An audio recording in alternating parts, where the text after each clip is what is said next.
Bababa raw sa pwesto bilang House Speaker si late Representative Martin Romualdez ngayong araw ayon sa ilang source ng GMA Integrated News. Ayon pa sa mga source, si Isabela 6th District Representative Faustino Boji D. III ang papalit kay Romualdez.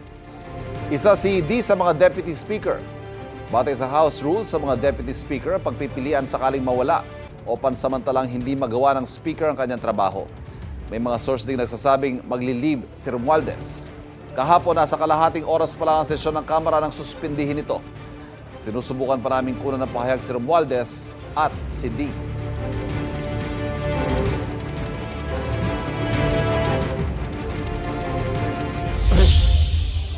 Kapuso, huwag magpapahuli sa latest news and updates. Mag-iuna ka sa balita at mag-subscribe sa YouTube channel ng GMA Integrated News.